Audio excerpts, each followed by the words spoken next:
जय हिंद फ्रेंड्स। मैं सौरभ झा आपका स्वागत करता हूं आपके अपने चैनल बीएसए ट्रिकी क्लासेस पे।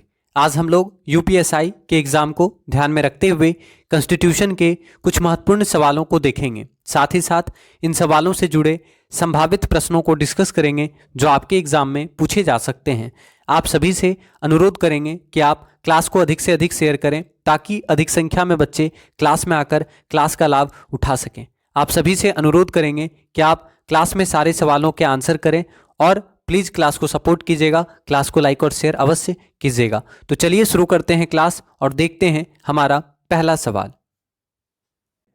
बिना अनुमति के कितने दिन संसद से अनुपस्थित रहने पर किसी सांसद को अयोग्य घोषित किया जा सकता है? आंसर कमेंट कीजिएगा। बिना अनुमति के कितने दिन संसद से अनुपस्थित रहने पर किसी सांसद को अयोग्य घोषित किया जा सकता है? ऑप्शन नंबर ए 30 दिन, ऑप्शन नंबर बी 60 दिन, ऑप्शन नंबर सी 90 दिन, ऑप्शन नंबर डी 120 दिन। तो याद रखिएगा, यदि कोई संसद सदस्य यदि कोई सांसद 60 दिन की अवधि तक सदन की अनुमति के बिना सभी बैठकों में अनुपस्थित रहता है तो सदन द्वारा उसके स्थान को रिक्त घोषित कर दिया जाता है, यानी उन्हें अयोग्य घोषित कर दिया जाता है। तो याद रखना है कि संसद में कोई भी सांसद हो, अगर वो बिना अनुमति के 60 दिन अगर अनुपस्थित रहता है मतलब उनको अयोग्य घोषित किया जा सकता है। आप याद रखेंगे। आया समझ में? तो याद रखना है, बिना अनुमति के 60 दिन संसद से अनुपस्थित रहने पर किसी सांसद को अयोग्य घोषित किया जा सकता है। आप याद रखिएगा। साथ ही साथ यह भी याद रखेंगे, कोई व्यक्ति एक ही समय संसद या राज्य के विधानमंडल के किसी सदन का सदस्य नहीं हो सकता है। अगर कोई व्यक्ति निर्वाचित होता है, एक ही समय में दोनों जगह पर निर्वाचित होता है, तो उसे 14 दिनों के अंदर राज्य के विधानमंडल की सीट खाली करनी होती है, अन्यथा संसद में उसकी सदस्यता समाप्त हो जाती है। याद रखना है। आया समझ में? तो कोई भी व्यक्ति एक ही समय में संसद और राज्य के विधानमंडल दोनों जगह में सदस्य नहीं हो सकता एक ही समय में। ठीक है, याद रखिएगा। आ गया समझ में? चलिए तो अगला सवाल देखते हैं। The parliamentary form of government was first introduce in which country? Answer करेंगे, सर्वप्रथम संसदात्मक सरकार किस देश में प्रारंभ की गई? सबसे पहले संसदात्मक शासन प्रणाली किस देश में प्रारंभ किया गया? Option number A Great Britain, option number B Belgium, option number C France, option number D Switzerland. तो आंसर कीजिएगा, सबसे पहले संसदात्मक शासन प्रणाली किस देश में शुरू किया गया? तो आप सभी जानते हैं कि सबसे पहले संसदात्मक शासन प्रणाली ब्रिटेन में शुरू किया गया था। कहाँ शुरू किया गया था? तो आप सभी जानते हैं कि सबसे पहले संसदात्मक शासन प्रणाली ब्रिटेन में शामिल किया गया था, यानी ब्रिटेन से ही लिया गया है संसदात्मक शासन प्रणाली। ठीक है, तो याद रखेंगे, ब्रिटेन के संविधान से लिया गया है संसदात्मक शासन प्रणाली। इसके अलावा ब्रिटेन से क्या लिया गया है? तो आपको ये तो याद रखना है, संसदात्मक सरकार ब्रिटेन के संविधान से लिया गया है। एकल नागरिकता कहाँ से लिया गया है? तो आप याद रखेंगे, एकल नागरिकता ब्रिटेन के संविधान से लिया गया है। तो अगर पूछता है एकल नागरिकता कहाँ से लिया गया है, सिंगल सिटीजनशिप ब्रिटेन के संविधान से लिया गया है। आप याद रखेंगे। ठीक है, और देखिए यहाँ पे कुछ इंपॉर्टेंट सवाल यहाँ पे आपसे पूछ सकता है, ध्यान दीजिएगा। अमेरिका बहुत इंपॉर्टेंट है, यहाँ से बहुत सारी चीज़ों को लिया गया है। तो अगर आपसे पूछता है कि मौलिक अधिकार यानी फंडामेंटल राइट, आप जानते हैं मौलिक अधिकार कहाँ से लिया गया है? तो आपको याद रखना है, मौलिक अधिकार अमेरिका के संविधान से लिया गया है और मौलिक अधिकार भाग 3 में है और अनुच्छेद आर्टिकल कितना से कितना तक है? तो आर्टिकल 12 से 35 तक मौलिक अधिकार का उल्लेख है। ठीक है, तो ये भी याद रखिएगा कि मौलिक अधिकार भाग 3 में है। भाग 3 को मैग्ना कार्टा कहा जाता है हमारे संविधान का। तो याद रखिएगा कि मौलिक अधिकार भाग 3 में है और अनुच्छेद 12 से 35 तक मौलिक अधिकार का उल्लेख है, जो कि अमेरिका से लिया गया है। ठीक, इसके अलावा न्यायिक पुनरावलोकन, ठीक है, ये बहुत इंपॉर्टेंट है। न्यायिक, यहाँ लिख दे रहे हैं न्यायिक पुनरावलोकन, याद रखेंगे न्यायिक पुनरावलोकन कहाँ से लिया गया है? तो आप याद रखेंगे, न्यायिक पुनरावलोकन का जो शक्ति है, ठीक है, ये कहाँ से लिया गया है? तो आप याद रखेंगे, न्यायिक पुनरावलोकन का शक्ति जो है अमेरिका के संविधान से लिया गया है। ठीक है, न्यायपालिका की स्वतंत्रता अमेरिका से लिया गया है। याद रखेंगे, न्यायपालिका की स्वतंत्रता कहाँ से लिया गया है? अमेरिका के संविधान से लिया गया है न्यायपालिका की स्वतंत्रता। महाभियोग, महाभियोग आपसे पूछेगा, अगर महाभियोग राष्ट्रपति पर जो महाभियोग लगता है कहाँ से लिया गया है? तो याद रखना है कि राष्ट्रपति पर जो महाभियोग लगता है अमेरिका के संविधान से लिया गया है। आ रहा है समझ में? वित्तीय आपातकाल यानी आर्टिकल 360, अनुच्छेद 360 यानी वित्तीय आपातकाल कहाँ से लिया गया है? तो आप याद रखेंगे अनुच्छेद 360 या वित्तीय आपातकाल अमेरिका से लिया गया। आ रहा है समझ में? वित्तीय आपातकाल नहीं लिखे हैं तो कंफ्यूज मत होइएगा, आर्टिकल 360 यानी वित्तीय आपातकाल, ठीक है। और यहाँ पे महाभियोग लिखे हैं, इसका मतलब आपको समझना चाहिए कि राष्ट्रपति पर महाभियोग का बात किया जा रहा है, ठीक है। तो राष्ट्रपति पर महाभियोग अमेरिका के संविधान से लिया गया है, आप याद रखिएगा। इसके अलावा उच्चतम एवं उच्च न्यायालय के न्यायाधीशों को हटाने की विधि जो होती है ये भी अमेरिका के संविधान से लिया गया है। तो ये भी आप याद रख सकते हैं कि सुप्रीम कोर्ट और हाई कोर्ट के जज को हटाने की विधि, ठीक है। तो याद रखेंगे सुप्रीम कोर्ट और हाई कोर्ट के जज को हटाने की विधि, समझ में आ गया। तो हाई कोर्ट और सुप्रीम कोर्ट के जज को हटाने की विधि कहाँ से लिया गया है? अमेरिका से। राष्ट्रपति को हटाने की विधि कहाँ से लिया गया है? अमेरिका से। न्यायिक पुनरावलोकन का अधिकार, मतलब न्यायिक पुनरावलोकन का पावर अमेरिका से लिया गया है। मौलिक अधिकार अमेरिका से लिया गया है, ठीक है। न्यायपालिका की स्वतंत्रता अमेरिका से लिया गया है। संविधान की सर्वोच्चता अमेरिका से लिया गया है, याद रखिएगा। आया समझ में? इसके अलावा आयरलैंड बहुत पूछता है, आयरलैंड से क्या लिया गया? कमेंट कीजिएगा, आयरलैंड से क्या लिया गया है, ठीक है। आयरलैंड से क्या लिया गया है? तो सबसे पहले तो आप याद रखेंगे डीपीएसपी यानी नीति निर्देशक तत्व आपसे पूछेगा, तो आप याद रखेंगे नीति निर्देशक तत्व कहाँ से लिया गया, यानी डीपीएसपी लिख देते हैं, directive principle of state policy, DPSP, ठीक है। तो याद रखेंगे, आपसे पूछेगा डीपीएसपी यानी बोल सकते हैं नीति निर्देशक तत्व कहाँ से लिया गया, तो याद रखना है आयरलैंड के संविधान से नीति निर्देशक तत्व लिया गया है। इसके अलावा राष्ट्रपति के निर्वाचन के लिए निर्वाचक मंडल की व्यवस्था, याद रखेंगे राष्ट्रपति के निर्वाचन के लिए निर्वाचक मंडल की व्यवस्था, ठीक है। तो इंपॉर्टेंट है, राष्ट्रपति के निर्वाचन के लिए निर्वाचक मंडल की व्यवस्था कहाँ से लिया गया है? तो याद रखेंगे राष्ट्रपति के निर्वाचन के लिए निर्वाचक मंडल की व्यवस्था कहाँ से ली गई है? आयरलैंड से ली गई है, ठीक है। समझ में आ गया। और एक याद रखना है कि राष्ट्रपति के द्वारा राज्यसभा में साहित्य, कला, विज्ञान तथा समाज सेवा इत्यादि के क्षेत्र में ख्याति प्राप्त व्यक्तियों का मनोनयन किया जाता है। कितने व्यक्ति का? तो आप जानते हैं, कमेंट कीजिएगा, राज्यसभा में कितने व्यक्ति का? 12 व्यक्ति का, है ना। तो राज्यसभा में 12 व्यक्ति का मनोनयन किया जाता है। तो आप याद रखेंगे कि राज्यसभा में 12 व्यक्तियों का मनोनयन किया जाता है राष्ट्रपति द्वारा, ठीक है। समझ में आया? आ रहा है समझ में? तो यहाँ जगह नहीं है, आप लिख लीजिएगा कि राष्ट्रपति जी के द्वारा राज्यसभा में 12 व्यक्तियों का मनोनयन किया जाता है। ये कहाँ से लिया गया है? आयरलैंड के संविधान से लिया गया है, आप याद रखेंगे। आ गया समझ में? तो ये बहुत इंपॉर्टेंट है। तो आपको याद रखना है कि राज्यसभा द्वारा 12 व्यक्तियों का मनोनयन, राज्यसभा में 12 व्यक्तियों का मनोनयन राष्ट्रपति द्वारा आयरलैंड के संविधान से लिया गया है। डीपीएसपी आयरलैंड के संविधान से लिया गया है, आप याद रखेंगे, ठीक है। तो क्लास को फटाफट लाइक और शेयर कर दीजिए। और डीपीएसपी आप जानते हैं यानी राज्य के नीति निर्देशक तत्व कौन सा भाग में है? तो आपको याद रखना है भाग 4 में है। नीति निर्देशक तत्व भाग 4 में है। और अनुच्छेद पूछेगा तो अनुच्छेद 36 से 51 तक राज्य के नीति निर्देशक तत्व का उल्लेख है, आप याद रखेंगे, ठीक है। इसके अलावा और कहाँ से लिया गया है? आपको याद रखना है ऑस्ट्रेलिया। ऑस्ट्रेलिया से क्या क्या लिया गया, ये भी इंपॉर्टेंट बनेगा। ऑस्ट्रेलिया से पूछेगा तो ऑस्ट्रेलिया से आपको याद क्या रखना है? एक तो प्रस्तावना की भाषा इंपॉर्टेंट है, आपसे पूछेगा प्रस्तावना की भाषा कहाँ से लिया गया है? तो आप याद रखेंगे प्रस्तावना की भाषा ऑस्ट्रेलिया से ली गई है। अगर आपसे पूछता है कि प्रस्तावना की भाषा किस देश से ली गई है, तो आपको याद रखना है कि प्रस्तावना की भाषा ऑस्ट्रेलिया देश से लिया गया है। समवर्ती सूची का प्रावधान आप याद रखेंगे, समवर्ती सूची, समवर्ती सूची का प्रावधान कहाँ से लिया गया है? तो आपको याद रखना है कि समवर्ती सूची का प्रावधान ऑस्ट्रेलिया से लिया गया। आ रहा है समझ में?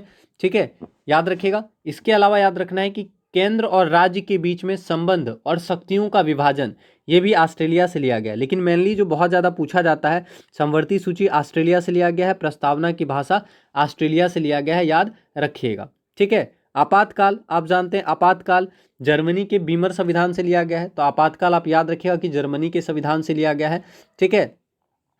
कनाडा से क्या लिया गया, ये भी बहुत इंपॉर्टेंट बनेगा। कनाडा से क्या लिया गया है? एक तो आपको याद रखना है राज्यपाल, राज्यपाल की नियुक्ति, या फिर जनरली याद रखेंगे राज्यपाल। तो राज्यपाल जो है ये कहाँ से लिया गया है, या राज्यपाल की नियुक्ति का प्रावधान कहाँ से लिया गया है? तो आप याद रखेंगे कि राज्यपाल की नियुक्ति का प्रावधान कनाडा से लिया गया। आ रहा है समझ में? तो राज्यपाल की नियुक्ति का प्रावधान कनाडा से लिया गया है। इसके अलावा संघात्मक विशेषता, ठीक है, संघात्मक विशेषता आपसे पूछेगा तो आप याद रखेंगे संघात्मक शासन व्यवस्था या संघात्मक विशेषता कनाडा से लिया गया, आप याद रखेंगे। ठीक है, तो ये दोनों काफ़ी बहुत ज़्यादा इंपॉर्टेंट बनता है। इसके अलावा संघ और राज्य के बीच में शक्ति का विभाजन कनाडा से लिया गया है, याद रखिएगा। लेकिन यहाँ पे मेनली इंपॉर्टेंट है राज्यपाल की नियुक्ति और संघात्मक विशेषता कनाडा से लिया गया है, याद रखेंगे।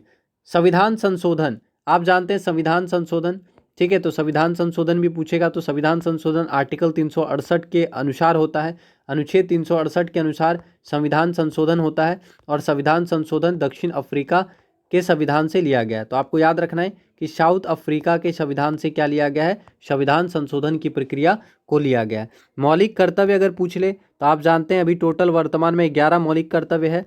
ठीक है, वर्तमान में कितने मौलिक कर्तव्य हैं, तो वर्तमान में 11 मौलिक कर्तव्य हैं और मौलिक कर्तव्य रूस से लिया गया, आपको पढ़ा भी चुके हैं सब हम, तो याद रखेंगे मौलिक कर्तव्य रूस के संविधान से लिया गया है। वर्तमान में 11 मौलिक कर्तव्य हैं। 42वें संविधान संशोधन के द्वारा 1976 में सरदार स्वर्ण सिंह समिति की अनुशंसा पर हमारे संविधान में 10 मौलिक कर्तव्यों को जोड़ा गया था, आप याद रखेंगे। आया समझ में? ठीक है, तो मौलिक कर्तव्य रूस के संविधान द्वारा लिया गया था, याद रखिएगा। और विधि द्वारा स्थापित प्रक्रिया जापान के संविधान द्वारा लिया गया था, याद रखेंगे। ठीक है, तो यहाँ पे सवाल क्या था, parliamentary form of government was first introduced in which country. तो पार्लियामेंट्री फॉर्म ऑफ गवर्नमेंट जो है सबसे पहले कहाँ इंप्लीमेंट किया गया था, ब्रिटेन में, और वहीं से हम लोगों ने लिया, याद रखिएगा।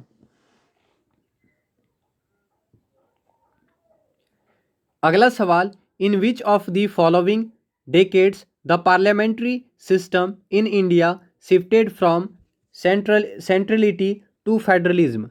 निम्नलिखित में से किस दशक में भारत में संसदात्मक व्यवस्था केंद्रीयता से संघवाद की ओर खिसकी।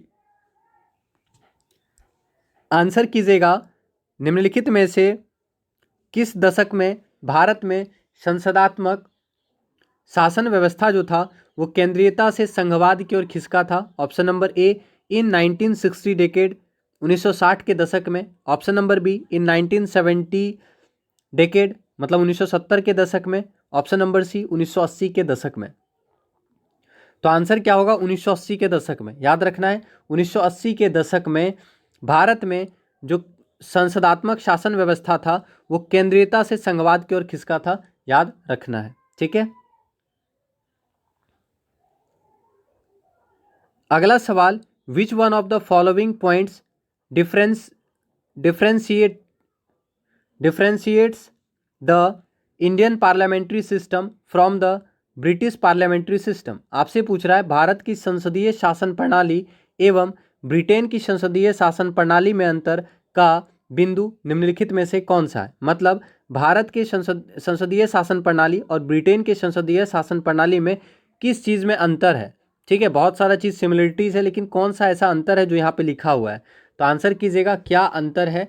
ठीक है, तो which one of the following points differentiates the Indian parliamentary system from the British parliamentary system. तो आप जानते हैं कि भारत और ब्रिटेन में दोनों का जो संसदीय शासन प्रणाली है उसमें सामूहिक उत्तरदायित्व प्रक्रिया पाया जाता है, द्विसदनात्मक व्यवस्थापिका दोनों जगह पाया जाता है, वास्तविक और नाममात्र की कार्यपालिका भारत और ब्रिटेन दोनों जगह पाया जाता है। लेकिन न्यायिक समीक्षा अभी हम लोग पढ़े थे थोड़ी देर पहले कि पढ़े थे ना हम लोग कि न्यायिक पुनरावलोकन का जो अधिकार है ये कहाँ से लिया गया, अमेरिका से लिया गया है। तो ये भारत में है और अमेरिका में है, जबकि ब्रिटेन में नहीं है। ठीक है, तो अमेरिका से लिया गया है। तो आप याद रखिएगा, आपसे पूछा है कि भारत और ब्रिटेन की संसदीय शासन प्रणाली में किस चीज़ का अंतर है। तो भारत में न्यायिक समीक्षा है जो कि अमेरिका से लिया गया है, लेकिन ये ब्रिटेन में नहीं है, आपको याद रखना है। आया समझ में? तो आंसर क्या होगा, आंसर याद रखिएगा, सही आंसर होगा ऑप्शन नंबर बी। बाकी सामूहिक उत्तरदायित्व यानी सामूहिक उत्तरदायित्व कलेक्टिव रिस्पॉन्सिबिलिटी भारतीय और ब्रिटेन दोनों के संविधान में है, और द्विसदनात्मक व्यवस्था आप जानते हैं भारत और ब्रिटेन दोनों में है, और वास्तविक और नाममात्र की कार्यपालिका दोनों जगह है, आप जानते हैं। ठीक है, चलिए तो अगला सवाल देखते हैं। In parliamentary system the accountability of the prime minister to the lower house is संसदात्मक व्यवस्था में निम्न सदन के प्रति प्रधानमंत्री की जवाबदेही होती है? तो आंसर कीजिएगा कि संसदात्मक शासन व्यवस्था में निम्न सदन के प्रति प्रधानमंत्री की जवाबदेही किस प्रकार का होता है?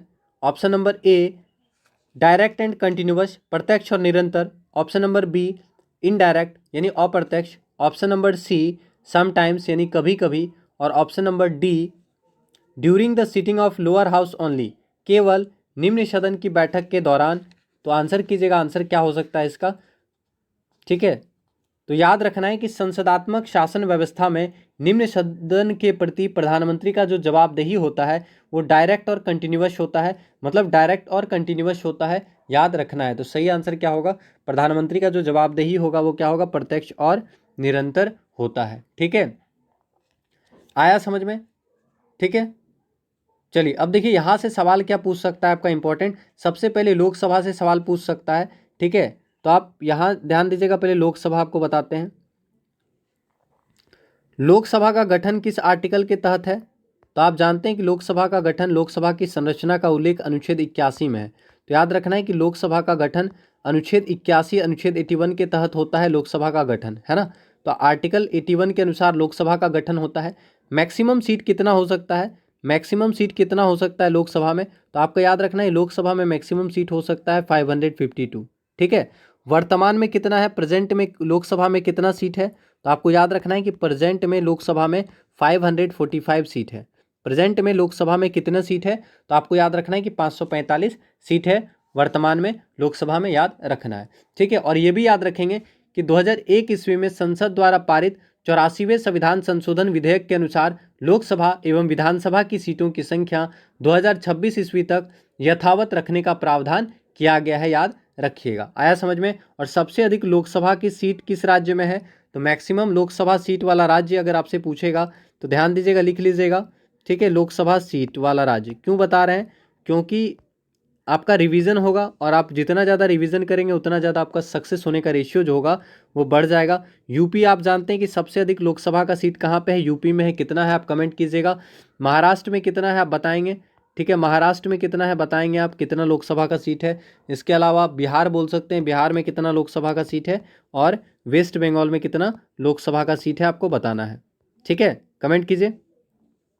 तो सबसे अधिक उत्तर प्रदेश में लोकसभा का सीट है 80, याद रखेंगे। सबसे अधिक उत्तर प्रदेश में लोकसभा का सीट है 80। महाराष्ट्र में लोकसभा का सीट है 48, महाराष्ट्र में लोकसभा का सीट है 48, याद रखिएगा। वेस्ट बंगाल में कितना है? वेस्ट बंगाल में 42, वेस्ट बंगाल में लोकसभा का सीट है 42, और बिहार में लोकसभा का सीट है 40। आ गया समझ में? तो याद रखेंगे उत्तर प्रदेश में सबसे अधिक लोकसभा का सीट है 80, महाराष्ट्र में 48, पश्चिम बंगाल में 42, बिहार में 40। तो ये चार पूछता है बहुत ज़्यादा। और लोकसभा के सदस्य बनने के लिए मिनिमम 25 साल होना चाहिए। लोकसभा का कार्यकाल 5 साल होता है और लोकसभा को समय से पहले भंग किया जा सकता है, आप याद रखेंगे। आया समझ में? और ये भी याद रखेंगे कि लोकसभा की 2 बैठकों के बीच में 6 महीने से अधिक का गैप नहीं होना चाहिए। आया समझ में? तो लोकसभा की 2 बैठकों के बीच में 6 महीने से अधिक का गैप नहीं होना चाहिए। अनुच्छेद 108 के अनुसार संसद के संयुक्त अधिवेशन की व्यवस्था का प्रावधान है।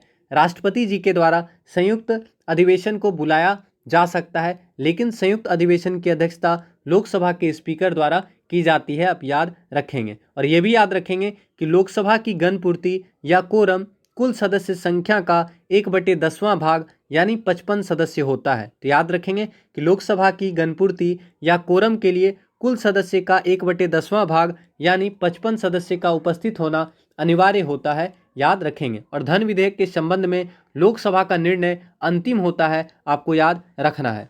ठीक, समझ में आया? और लोकसभा के पहले अध्यक्ष गणेश वासुदेव मावलंकर, लोकसभा के पहले उपाध्यक्ष एम अनंतशयनम अयंगर। ठीक है, समझ में आया? तो बहुत बार पढ़ा चुके हैं इसलिए हम आपको रिवीजन करवा दिए। तो यहाँ से आपको समझ में आ गया कि लोकसभा, ठीक है, प्रधानमंत्री का काम क्या होता है। तो प्रधानमंत्री का बहुत सारा काम होता है। ठीक है, तो याद रखेंगे प्रधानमंत्री जो है संसदात्मक शासन व्यवस्था में प्रधानमंत्री डायरेक्ट, प्रत्यक्ष रूप से और निरंतर रूप से जिम्मेदार होते हैं, याद रखना है, संसद के प्रति, उसमें भी लोकसभा के प्रति। आया समझ में? तो याद रखिएगा ये सवाल। चलिए तो अगला सवाल देख लेते हैं हम लोग।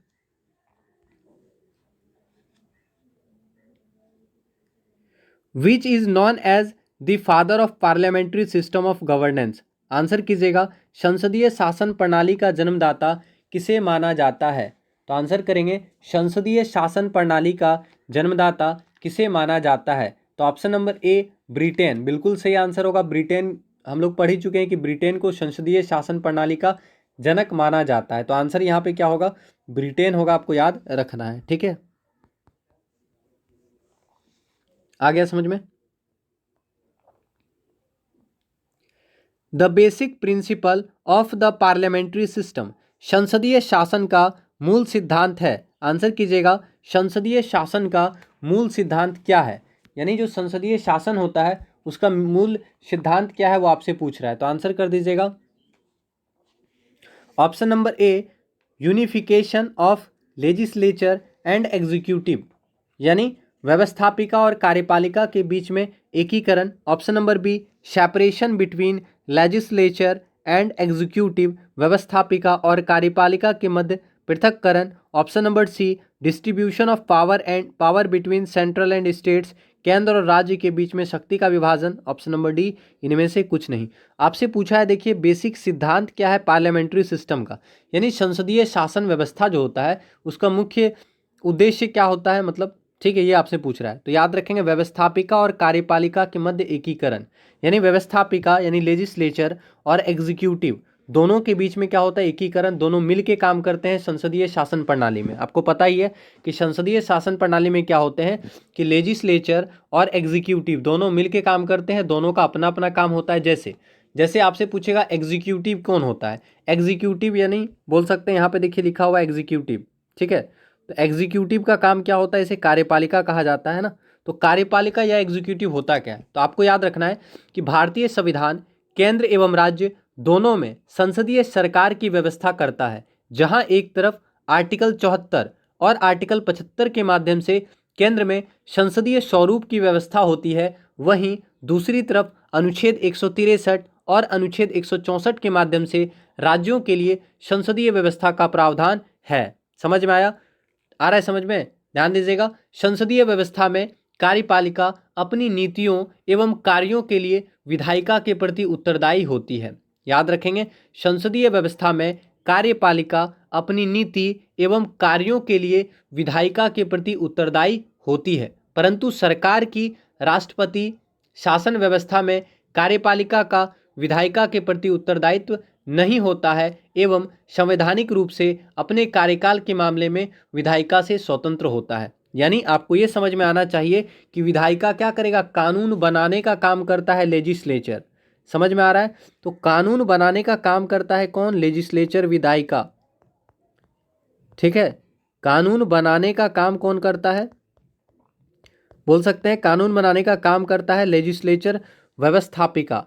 ठीक है, समझ में आया? लेकिन कार्यपालिका क्या होता है? कानून फॉलो करवाता है। क्या करता है? कानून को फॉलो करवाता है। क्या आप सही से काम को कैसे इम्प्लीमेंट करना है, कानून को कैसे इम्प्लीमेंट करना है, वो काम होता है कार्यपालिका का। आ रहा है समझ में? ठीक है, समझ में आया? तो सही आंसर क्या होगा? संसदीय शासन का मूल सिद्धांत होता है व्यवस्थापिका और कार्यपालिका के मध्य एकीकरण करना। ठीक है, और यहाँ से ये भी आप याद रखेंगे कि भारतीय संघ की कार्यपालिका का निर्माण किससे होता है? तो कार्यपालिका का निर्माण किससे होता है? एग्जीक्यूटिव का निर्माण किससे होता है? तो आपको याद रखना है कि भारतीय संघ की कार्यपालिका का निर्माण जहाँ पर राष्ट्रपति यानी राष्ट्रपति कार्यपालिका के अंतर्गत आते हैं। वाइस प्रेसिडेंट, आपको पता है ना, नाम मात्र के प्रमुख होते हैं। वाइस प्रेसिडेंट भी आते हैं एग्जीक्यूटिव के अंतर्गत। ठीक है, इसके अलावा प्रधानमंत्री किस में आते हैं? तो प्रधानमंत्री भी आते हैं एग्जीक्यूटिव में। ठीक है, और जितने मंत्रिपरिषद हैं, मंत्रिपरिषद आपको समझ में आया? मंत्रिपरिषद, ठीक है, ये सब किसके अंतर्गत आते हैं? तो आपको याद रखना है कि भारतीय संघ की कार्यपालिका का निर्माण राष्ट्रपति, उपराष्ट्रपति, प्रधानमंत्री, मंत्रिपरिषद एवं महान्यायवादी से मिलकर होता है। ठीक है, ये तो सेंटर में होता है ना। लेकिन राज्य का भी आपको याद रखना होगा कि राज्य की कार्यपालिका का निर्माण राज्यपाल, मुख्यमंत्री, मंत्रिपरिषद और महाधिवक्ता से मिलकर होता है। यानी राज्य में महाधिवक्ता होता है और देश में महान्यायवादी केंद्र में होते हैं। ये भी आप याद रखेंगे। आ गया समझ में? तो यही आपको याद रखना है, पूछता है एग्जाम में कार्यपालिका के बारे में बहुत सारा सवाल। ठीक है, आ गया समझ में। तो कार्यपालिका का क्या काम है? तो कार्यपालिका अपनी नीतियों एवं कार्यों के लिए विधायिका के प्रति उत्तरदायी होता है। व्यवस्थापिका या विधायिका क्या करता है? कानून बनाने का काम करता है। उसको फॉलो कौन करवाता है? तो एग्जीक्यूटिव उसको फॉलो करवाते हैं, ठीक है। और आप जानते हैं विधायिका के बारे में, ठीक है, विधायिका के बारे में आप जानते हैं, लेजिस्लेचर के बारे में, कि संसदीय शासन व्यवस्था के अंतर्गत केंद्र में द्विसदनीय व्यवस्था है। भारत में द्विसदनीय व्यवस्था है, एक तो राज्यसभा, दूसरा लोकसभा। राज्यसभा उच्च सदन है और लोकसभा निम्न सदन है। लोकसभा के सदस्यों का निर्वाचन प्रत्यक्ष रूप से जनता करती है एवं यह एक अस्थायी सदन है। लोकसभा को भंग किया जा सकता है, इसलिए लोकसभा क्या है? एक अस्थायी सदन है। आया समझ में? ठीक है, आया समझ में। क्योंकि लोकसभा जो है कभी भी भंग हो सकता है, इसलिए लोकसभा एक अस्थायी सदन है। लेकिन राज्यसभा क्या है? राज्यसभा एक अस्थायी सदन है और राज्यसभा का विघटन नहीं किया जा सकता है, आप याद रखेंगे। तो आपको याद रखना है कि भारतीय संविधान के भाग 5, जगह नहीं है थोड़ा नीचे ही लिख देते हैं हम, हो सकता है बोलने से आपको समझ में ना आए ज़्यादा।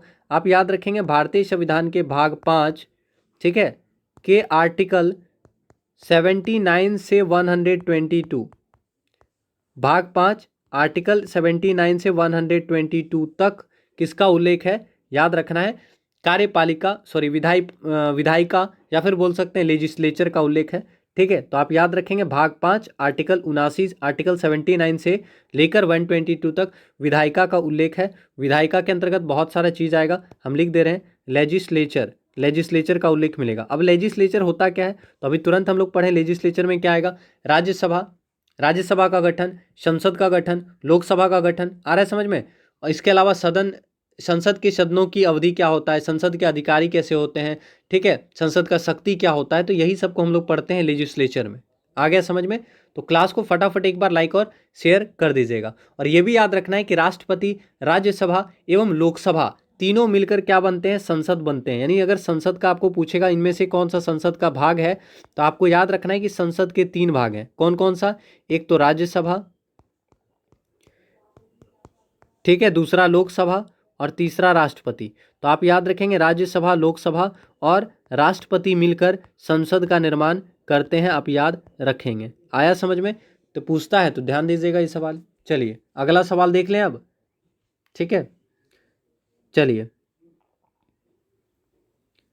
In the Indian political system the executive works under, भारतीय राजनीतिक व्यवस्था में कार्यपालिका डैश के अधीन रहकर कार्य करती है। थोड़ी देर पहले ही बताए हैं, आंसर करेंगे। भारतीय राजनीतिक व्यवस्था में कार्यपालिका किसके अंडर रहकर काम करती है? ऑप्शन नंबर ए जुडिशियरी, न्यायपालिका। ऑप्शन नंबर बी लेजिस्लेचर मतलब विधान पालिका। Option number C election commission और ऑप्शन नंबर डी है संघ लोक सेवा आयोग। तो हम लोग क्या पढ़ें कि संसदीय व्यवस्था में कार्यपालिका अपनी नीति एवं कार्यों के लिए विधायिका के प्रति उत्तरदायी होती है। तो किसके प्रति उत्तरदायी होगा? विधायिका के प्रति। विधायिका जो भी कानून बनाएगी उसी को फॉलो करवाने का कार्य होता है कार्यपालिका का, है ना। याद रखिएगा। तो सही आंसर क्या होगा? याद रख सकते हैं कि सही आंसर होगा आपका विधान पालिका या फिर बोल सकते हैं लेजिस्लेचर। आया समझ में? तो इंपॉर्टेंट सवाल है, आप इसको याद रखिएगा, ठीक है। अब देखिए यहाँ पे कुछ और 1-2 ऑप्शन है जो आपसे पूछ सकता है, जैसे निर्वाचन आयोग। निर्वाचन आयोग बोलेगा किस भाग में है? तो आपको याद रखना है निर्वाचन आयोग भाग 15 में है। निर्वाचन आयोग का उल्लेख भाग 15 में है, भाग 15 में याद रखेंगे। और आर्टिकल कितना? तो अनुच्छेद 324 से 329 याद रखना है कि अनुच्छेद 324 के अनुसार तो चुनाव आयोग का गठन होता है, लेकिन याद रखना है कि अनुच्छेद 324 से 329 तक, ठीक है, निर्वाचन आयोग का उल्लेख किया गया है 324 से 329 तक। भाग 15 में निर्वाचन आयोग के बारे में बताया गया है। और अगर आपसे पूछेगा भारत में चुनाव आयोग का गठन कब किया गया था, ठीक है, चुनाव आयोग का स्थापना कब किया गया था, तो आपको पढ़ा चुके हैं कि भारत में 25 जनवरी को हम लोग क्या मनाते हैं? नेशनल वोटर्स डे मनाते हैं। तो बस 25 जनवरी के दिन मनाया गया था और 25 का डबल कर देंगे तो 50 हो जाएगा। और इतना तो हमको पता ही है कि 1900 के बाद ही हुआ होगा, भारत आज़ाद हुआ होगा, उसके बाद ही चुनाव आयोग का गठन हुआ होगा, है ना। तो चुनाव आयोग का गठन 25 जनवरी 1950 को हुआ था। चुनाव आयोग एक अस्थायी संवैधानिक निकाय है और चुनाव आयोग का गठन मुख्य निर्वाचन आयुक्त एवं अन्य निर्वाचन आयुक्त के द्वारा होता है, यानी इनकी नियुक्ति राष्ट्रपति के द्वारा होती है। तो ऐसे याद रखेंगे कि चुनाव आयोग भाग 15 में है, अनुच्छेद 324 से 329 तक चुनाव आयोग का उल्लेख है। चुनाव आयोग का गठन 25 जनवरी 1950 को किया गया था। चुनाव आयोग का गठन राष्ट्रपति जी के द्वारा होता है, यानी राष्ट्रपति जी के द्वारा मुख्य निर्वाचन आयुक्त एवं अन्य निर्वाचन आयुक्त की नियुक्ति की जाती है।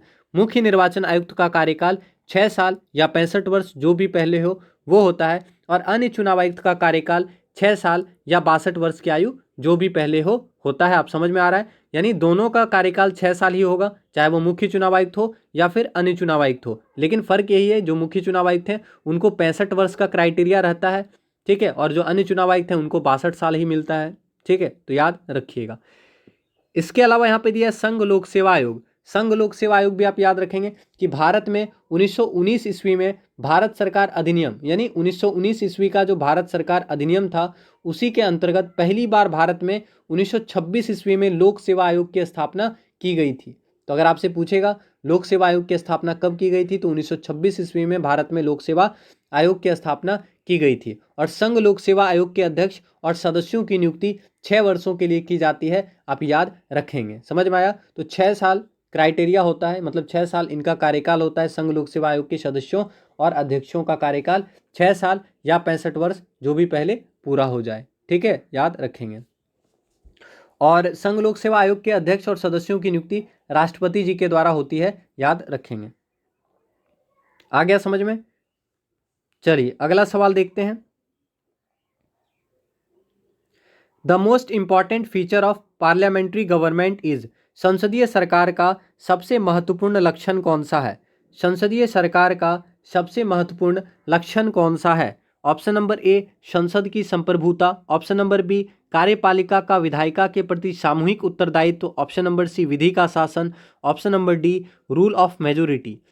ठीक है, क्वेश्चन को उसके हिसाब से आंसर करना पड़ता है, ठीक है। तो आपसे पूछ रहा है कि पार्लियामेंट्री गवर्नमेंट का मुख्य लक्षण क्या है, संसदात्मक शासन व्यवस्था का मुख्य लक्षण क्या होता है, ठीक है। तो ये सब तो आ नहीं सकता है। आप देखते हैं विधि द्वारा शासन, ठीक है, विधि द्वारा शासन है भारत में, बहुमत का शासन है, संसद की संप्रभुता है, ठीक है, सब कुछ है। लेकिन यहाँ पे जो पूछेगा उस हिसाब से आंसर करेंगे। आपसे पूछा है कि पार्लियामेंट्री गवर्नमेंट का क्या लक्षण होता है, तो पार्लियामेंट्री गवर्नमेंट, तो पार्लियामेंट बनता कैसे, आप समझ रहे हैं, संसद में बहुत सारे मेंबर होंगे, लोकसभा में बहुत सारे मेंबर होंगे, राज्यसभा में बहुत सारे मेंबर होंगे। तो आंसर क्या होगा, कार्यपालिका का विधायिका के प्रति सामूहिक उत्तरदायित्व। आया समझ में? तो सही आंसर क्या होगा, ऑप्शन नंबर बी, याद रखिएगा। अगला सवाल, in parliamentary form of government cabinet is accountable to. पढ़े हैं आप लोग कि संसदीय सरकार में मंत्रिमंडल उत्तरदायी होता है, यानी संसदीय सरकार में, यानी भारत जैसे देशों में मंत्रिमंडल जो है वो किसके प्रति उत्तरदायी होता है, ऐसा आपसे पूछ रहा है, ठीक है। अगर यहाँ पे लोकसभा आंसर रहता तो लोकसभा आंसर करते, लेकिन यहाँ पे लोकसभा नहीं दिया है तो भी कोई दिक्कत नहीं, आप आंसर कर सकते हैं। संसदीय सरकार में मंत्रिमंडल किसके प्रति उत्तरदायी होता है, तो मंत्रिपरिषद के प्रति क्यों होगा, तो मंत्रिमंडल तो खुद ही मंत्रिपरिषद है ना, तो ये तो आंसर होगा नहीं। प्रधानमंत्री के प्रति क्यों उत्तरदायी होगा, ये भी नहीं होगा। राष्ट्रपति के प्रति भी नहीं होता है, विधायिका के प्रति उत्तरदायी होता है, ठीक है। तो याद रखना है कि पार्लियामेंट्री फॉर्म ऑफ गवर्नमेंट में कैबिनेट जो होता है वो किसके प्रति उत्तरदायी होता है, तो लेजिस्लेचर यानी विधायिका के प्रति उत्तरदायी होता है, आपको याद रखना है, ठीक है। There is a parliamentary system of government in India because the, भारत में संसदीय प्रणाली की सरकार है क्योंकि, आपको बताना है भारत में संसदीय शासन प्रणाली है, इसका रीजन क्या है। Option number A Lok Sabha is elected directly by the people, Lok Sabha जनता द्वारा प्रत्यक्ष रूप से निर्वाचित होती है। तो कहना तो इसका ठीक है, लेकिन यह आंसर है या नहीं है पता नहीं, ठीक है। Option number B parliament can amend the constitution, संसद संविधान का संशोधन कर सकता है, ये भी सही है, संसद बीच बीच में संशोधन हो सकता है कुछ कुछ चीज़ों में संविधान में, है ना। Option number C Rajya Sabha can not dissolve, Rajya Sabha को भंग नहीं किया जा सकता है, तो ये भी तो कह तो रहा है सही कि राज्यसभा को कभी हम भंग नहीं कर सकते हैं, राज्यसभा एक अस्थायी सदन है। Option number D council of minister is responsible to Lok Sabha, मंत्रिपरिषद लोकसभा के प्रति उत्तरदायी होता है, ये भी सही कह रहा है। समझ में आ रहा है, कह तो रहा है चारों बात सही कह रहा है, लेकिन आपको आंसर पूछा है जो क्वेश्चन उस हिसाब से आंसर करेंगे। सवाल है भारत में संसदीय प्रकार की सरकार है, संसदीय प्रणाली का सरकार है, क्यों है, तो संसदीय प्रणाली का मतलब क्या पढ़े हम लोग कि संसदीय प्रणाली का मतलब होता है कि मंत्रिपरिषद जो होगा वो लोकसभा के प्रति उत्तरदायी होगा, मंत्रिपरिषद लोकसभा के प्रति उत्तरदायी होता है संसदीय प्रणाली में, तो आंसर क्या होगा, डी होगा। आया समझ में?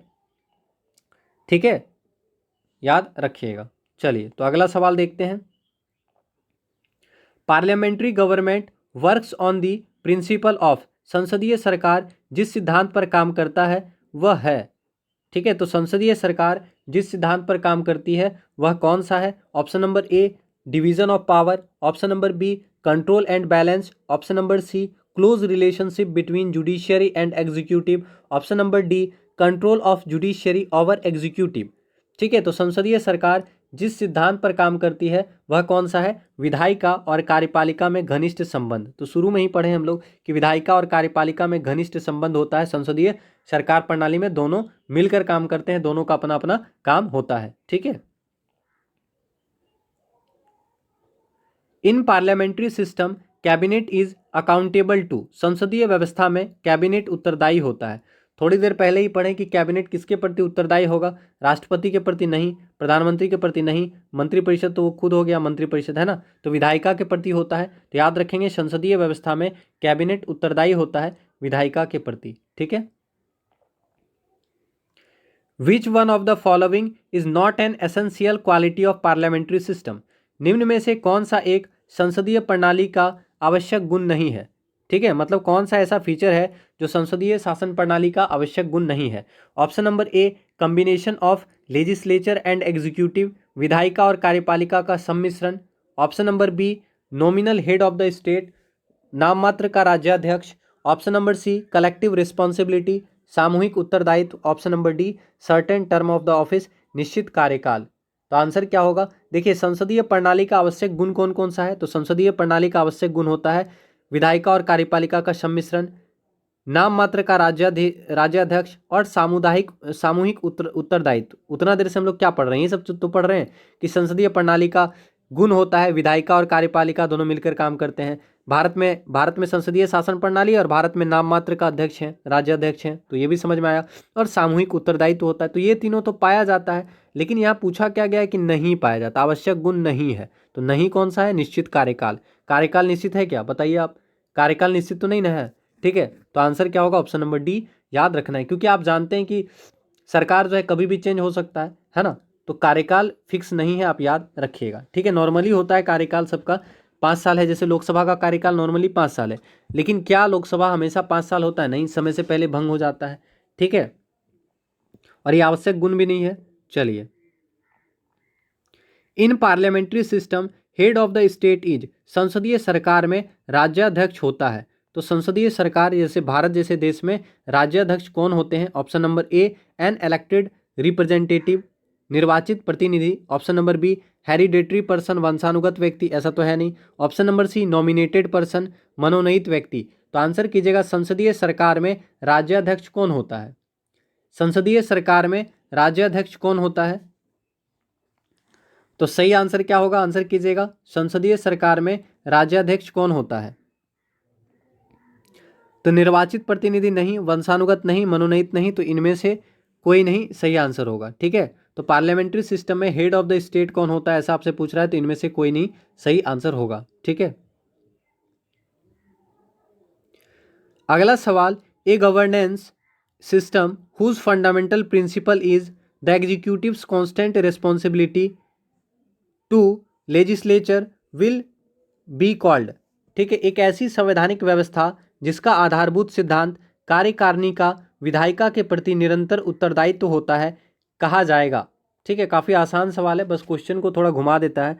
आपसे पूछ रहा है, ध्यान दीजिएगा, एक ऐसा संवैधानिक व्यवस्था जिसमें या जिसका आधारभूत सिद्धांत कार्यकारिणी का विधायिका के प्रति यानी कार्यपालिका का विधायिका के प्रति निरंतर उत्तरदायित्व होता है, उसे क्या कहा जाता है? उतना देर से क्या पढ़ रहे हैं कि संसदीय शासन व्यवस्था में क्या होता है कि कार्यपालिका जो होता है वो विधायिका के प्रति उत्तरदायित्व होता है, तो वही चीज़ पूछा है। तो आंसर क्या होगा? पार्लियामेंट्री डेमोक्रेसी सही आंसर होगा। ठीक है,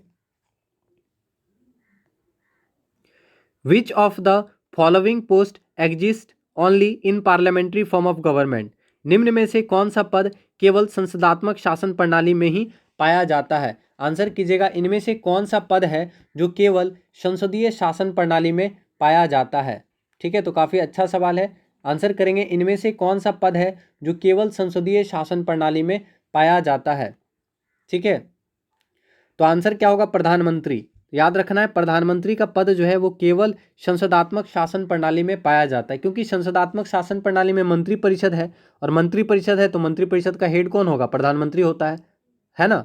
तो मंत्रिपरिषद का हेड प्रधानमंत्री होते हैं और संसदात्मक शासन प्रणाली में मंत्रिपरिषद होता है। तो आगे आंसर याद नहीं भी रखिएगा, अगर आपको लिंक करके पढ़े हैं तो आप आराम से निकाल सकते हैं कि संसदात्मक शासन प्रणाली में मंत्रिमंडल होगा, तो मंत्रिमंडल होगा तो उसका हेड कौन होता है? प्रधानमंत्री ही ना होता है। ठीक है, तो आपको याद रखना है कि संविधान के अनुच्छेद 74 के अनुसार, याद रखेंगे, संविधान के अनुच्छेद 74 के अनुसार राष्ट्रपति को उसके कार्यों के संपादन व सलाह देने हेतु एक मंत्रिपरिषद होती है। तो याद रखेंगे आर्टिकल 74 के अनुसार मंत्रिपरिषद का गठन होता है। याद रखिएगा आर्टिकल 74 के अनुसार मंत्रिपरिषद का गठन होता है। क्या होता है? तो आर्टिकल 74 के अनुसार मंत्रिपरिषद का गठन किया जाता है। ये तो ठीक है, आप सब जानते हैं कि मंत्रिपरिषद का गठन आर्टिकल 74 के अनुसार किया जाता है, लेकिन ये भी याद रखेंगे इसी में कहा गया है कि मंत्रिपरिषद का हेड कौन होगा? पीएम होगा। समझ में आया? तो अगर पूछेगा कि मंत्रिपरिषद का हेड प्रधानमंत्री होता है, कौन से अनुच्छेद में कहा गया है, तो आंसर 75 मत कीजिएगा, गलत हो जाएगा। ठीक है, याद रखना है कि आर्टिकल 74 के अनुसार मंत्रिपरिषद का गठन किया जाता है और मंत्रिपरिषद का हेड प्रधानमंत्री होते हैं, ऐसा आर्टिकल 74 में कहा गया है। आया समझ में? मंत्रिपरिषद का हेड है प्रधानमंत्री, ऐसा कहा गया है 74 में। लेकिन प्रधानमंत्री की नियुक्ति पूछेगा तो फिर इसका अलग आर्टिकल हो जाएगा। तो आपसे देखिए जैसा सवाल पूछेगा वही ना बताएंगे। जैसे राष्ट्रपति का चुनाव पूछेगा, ठीक है, और राष्ट्रपति का पद पूछेगा, तो दोनों के लिए तो अलग अलग आर्टिकल है, एक ही आर्टिकल तो नहीं ना है। तो वैसे ही आपको याद रखना होगा, कंफ्यूज नहीं होना है। प्रधानमंत्री की नियुक्ति होती है, याद रखना है प्रधानमंत्री की नियुक्ति होती है राष्ट्रपति के द्वारा आर्टिकल 75 के अनुसार। तो याद रखना है संविधान के अनुच्छेद 75 के अनुसार प्रधानमंत्री की नियुक्ति होती है किनके द्वारा? यहाँ पे लिखा है राष्ट्रपति द्वारा, तो लिख देते हैं, याद रखेंगे राष्ट्रपति के द्वारा प्रधानमंत्री नियुक्त किए जाते हैं आर्टिकल 75 के अनुसार। ठीक है, आ गया समझ में? तो याद रखिएगा। तो संसदीय शासन प्रणाली में कौन सा पद पाया जाता है? प्रधानमंत्री पाए जाते हैं, आप याद रखना है। ठीक, विच ऑफ द फॉलोइंग गवर्नमेंट, ठीक है, आपसे पूछा है, देखिए हिंदी में ही पढ़ते हैं, निम्नलिखित में से कौन सी सरकार सामूहिक उत्तरदायित्व के सिद्धांत पर कार्य करती है? फिर वही सवाल है, मतलब विच of the following governments principle of collective responsibility, ठीक है, इंग्लिश में एरर है यहाँ पे, आपको ये पूछा है सवाल कि सामूहिक उत्तरदायित्व के सिद्धांत पर कौन सा कार्य करता है। ठीक है, तो हम लोग तभी से पढ़ रहे हैं कि संसदात्मक शासन प्रणाली में मंत्रिपरिषद होता है और वो सामूहिक उत्तरदायित्व सिद्धांत पर काम करता है। ठीक है, who is the statutory sovereign in parliamentary form of governance, संसदात्मक शासन प्रणाली में वैधानिक पद कौन सा होता है, ये आपसे पूछ रहा है। संसदात्मक शासन प्रणाली में वैधानिक संस्था कौन सा होता है, ये आपसे पूछ रहा है। ठीक है, ठीक है, तो आंसर क्या होगा? संसद। ठीक है, तो संसदात्मक शासन प्रणाली में वैधानिक सरकार कौन सा होगा? तो संसद होगा, मतलब वैधानिक संस्था कौन सा होगा? तो आपको याद रखना है पार्लियामेंट होगा, संसद होगा। समझ में आया? ठीक है, यानी स्टेचुअरी कौन सा होगा? स्टेचुअरी सोवरेन कौन सा होगा? तो संसद होगा। ठीक है, parliamentary form of government can not work in absence of which of the following, संसदात्मक शासन प्रणाली किसके अभाव में कार्य नहीं कर सकता है? यानी सरकार जो है वो किसके अभाव में कार्य नहीं कर सकती है? संसदात्मक सरकार। Option number A written constitution, option number B independent judiciary, option number C political party, option number D rigid constitution. ठीक है, तो संसदात्मक शासन प्रणाली किसके अभाव में कार्य नहीं कर सकता है? ठीक है, कार्य नहीं कर सकती है, ये आपसे पूछ रहा है। क्वेश्चन तो आसान है, आंसर आप आराम से कर सकते हैं। क्या होगा? राजनीतिक दल, पॉलिटिकल पार्टी के अभाव में कैसे काम करेगा, है ना? तो पॉलिटिकल पार्टी के अभाव में संसदात्मक सरकार काम नहीं कर सकती है। जैसे देखिए लिखित संविधान, ठीक है, लिखित संविधान है अमेरिका, इसका ब्रिटेन का लिखित संविधान है क्या? नहीं है। ब्रिटेन में संसदात्मक शासन प्रणाली है, आपको याद है कि ब्रिटेन में संसदात्मक शासन प्रणाली, लेकिन ब्रिटेन में क्या लिखित संविधान है? नहीं है। तो हम इसको तो काटेंगे आंसर, पहला ऑप्शन तो ऐसे एलिमिनेट कर दिए। लिखित संविधान का कोई जरूरी नहीं है, क्योंकि ब्रिटेन में अलिखित संविधान है, मौखिक संविधान है ब्रिटेन में, और ब्रिटेन में क्या है? संसदात्मक शासन प्रणाली है। तो चल रहा है कि नहीं वहाँ पे तो चल रहा है, इसका मतलब समझ में आ गया? ठीक है, तो ये तो आंसर होगा नहीं। स्वतंत्र न्यायपालिका, ठीक है, भारत में जैसे स्वतंत्र न्यायपालिका है, आपको पता होगा भारत में न्यायपालिका स्वतंत्र है। ठीक है, तो ये भी आंसर आपका नहीं होगा। और कठोर संविधान, भारत का जो संविधान है वो कठोर तो नहीं है, बोल नहीं सकते हैं कि कठोर है भारत का संविधान, लेकिन जहाँ पे कठोर संविधान है वहाँ पे भी चल सकता है संसदात्मक शासन प्रणाली। लेकिन जब जहाँ पे कोई पार्टी ही नहीं होगा तो वहाँ पे वो सरकार कैसे चलेगी? तो संसदात्मक शासन प्रणाली किसके अभाव में काम नहीं कर सकता है? पॉलिटिकल पार्टी के अभाव में काम नहीं कर सकता है, याद रखिएगा। ठीक है, थोड़ा सा दिमाग लगाइएगा, आंसर आपको मिल जाएगा। ठीक है, तो याद रखने वाला सवाल नहीं है, समझिएगा। बहुत सारा सवाल ऐसा होता है जो आपसे आपका माइंड को चेक करता है। ठीक है, आप वहाँ पे एलिमिनेट करके आंसर निकाल सकते हैं। अगला सवाल, state the parliamentary form of government gets authorization from. राज्य और संसदीय सरकार को प्राधिकार प्राप्त होता है। तो आपको बताना है राज्य और संसदीय सरकार को प्राधिकार कहाँ से प्राप्त होता है। ठीक है, तो आंसर कीजिएगा। ठीक है, तो आंसर क्या होगा? संविधान लिखा हुआ है तो सही आंसर क्या होगा? संविधान, क्योंकि राज्य और संसदीय सरकार को प्राधिकार कहाँ से प्राप्त होता है, मतलब पावर कहाँ से प्राप्त होता है? तो संविधान से ना पावर प्राप्त होता है, कि संविधान में लिखा हुआ है कि राष्ट्रपति के पास ये चीज़ का पावर होगा, समझ में आया? या प्रधानमंत्री के पास ये पावर होगा, राज्यपाल के पास ये पावर होगा, ये कहाँ से पता चल रहा है? संविधान में लिखा हुआ है, समझ में आया? तो यही याद रखना है कि राज्य और संसदीय सरकार को प्राधिकार कहाँ से प्राप्त होता है, ऑथराइजेशन कहाँ से प्राप्त होता है? तो संविधान से प्राप्त होता है, याद करने का जरूरत ही नहीं है इसमें। ठीक है, अगला सवाल, in parliamentary form of government council of minister is accountable through legislature. संसदीय शासन प्रणाली में मंत्री परिषद व्यवस्थापिका के माध्यम से उत्तरदायी होता है। ठीक है, आंसर कीजिएगा। संसदीय शासन प्रणाली में मंत्री परिषद व्यवस्थापिका के माध्यम से किसके प्रति उत्तरदायी होता है? तो आप सभी जानते हैं जनता के प्रति उत्तरदायी होता है कि नहीं?